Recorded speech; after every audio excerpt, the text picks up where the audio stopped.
We need to take a minute to talk about the fundamentals of masking and using layer masks in Photoshop. So let's start by creating a soft-edged vignette around this image. I'm going to double-click to open the O2 Ivory Save selection. So if you're following along, you want to make sure that you grab this image and not the O1 Ivy because they actually are different. So I'll double-click on that and it will open it up in Photoshop. I'll select my marquee tool and you'll notice that I'm on my regular marquee tool. This will just create a selection as opposed to maybe subtracting or intersecting a selection. So I'll select the first one and click and just drag out in my image the size that I want the vignette to be. Now I've created my selection, but if I use the layer menu, you'll notice that I cannot add a layer mask, and that's because I'm on a background layer. But there's a little shortcut. Instead of using the menu item to add a layer mask, if I click at the bottom of the layers panel on the add layer mask icon, Photoshop will do two things. It's going to convert my background into a layer and add the mask at the same time. So I'll click on that. We can see that it's now a layer. We've got the thumbnail for the image and the thumbnail for the mask.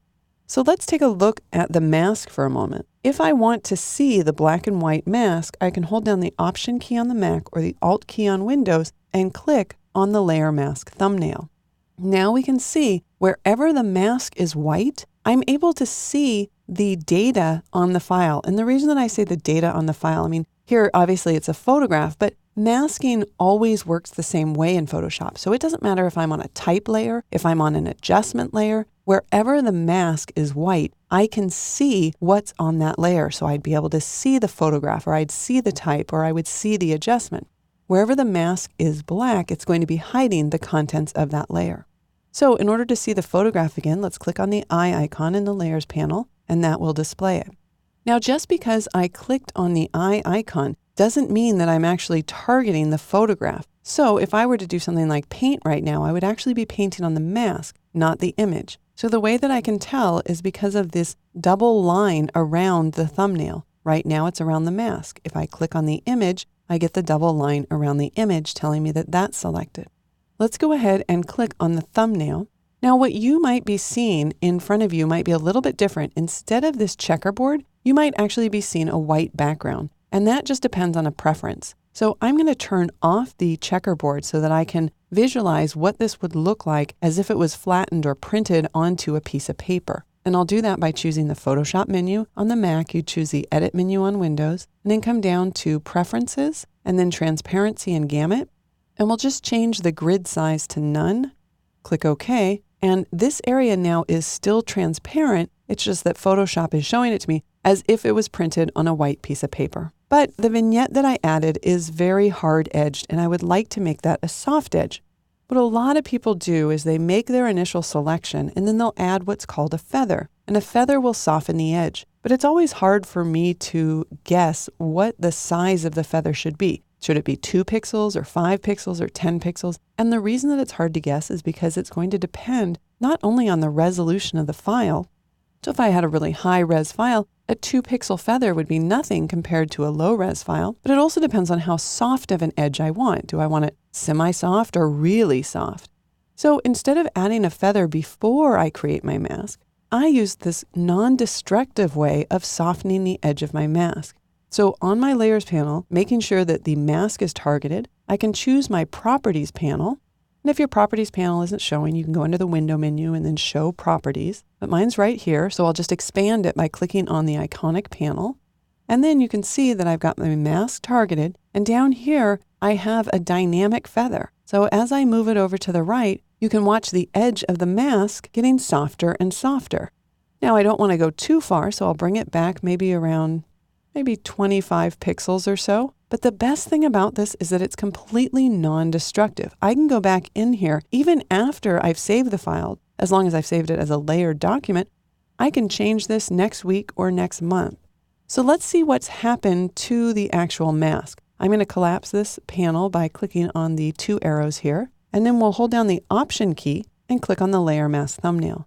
You can see that I have really blurred or feathered the edge of this mask, and that's what's giving me the soft edge. Wherever the mask is black, that layer is totally hidden. Wherever it's white, it's showing. And then in the varying levels of gray, we've got varying levels of transparency to show the content or the photograph on this layer.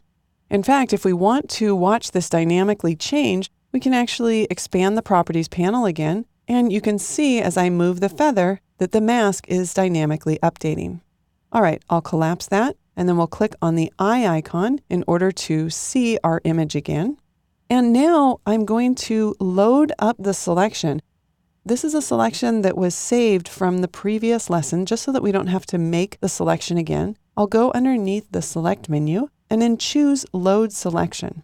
Now, because I'm on a layer that has a mask, Photoshop's automatically going to load that mask right here, and that's not actually what we want. What we want to select is we want to select the Save selection, the one that I saved so we wouldn't have to reselect right now and waste our time doing that again. So we'll choose Window and then click OK. You can see the marching ants around that selection. Now what we're going to do is we're going to add our brightness and contrast adjustment layer again. And when I do that, Photoshop, of course, converts those marching ants and that selection into a mask for me. We can see the mask here on the Layers panel. And in the Properties area, you can see that I've actually got the options for the adjustment layer. So sure enough, we can take the brightness down here and maybe increase the contrast again. And now if I want to quickly switch from controlling the properties versus the mask, I can click right here in the Properties panel, and now I'm adjusting the mask. So it's really easy for me to come down and just add a slight feather. Because let's look at the mask for a moment. I'll hold down the Option or the Alt key and click on the mask. Here's the mask with the slightly feathered edge. Here it is with the sharp edge. And if I use Command plus or Control plus on Windows to zoom into 100%, use my space bar to make sure we can see that edge. You can see the difference here. When I add the feather, it gets nice and soft as opposed to no feather. And if we look and view the image itself by clicking on the eye icon, see that hard edge right there? It looks like it's been cut and pasted. But if I add just a little bit of a feather, that sharp line goes away and it becomes really difficult to tell what area of my image has been adjusted and what area hasn't, creating a much more realistic and believable adjustment. With that, we'll close the Properties panel, use the Command minus key in order to zoom out. And there you have it. The fundamentals of masking works the same no matter what kind of layer you're on. Where your mask is white, you can see the information on that layer, and where the mask is black, it hides it.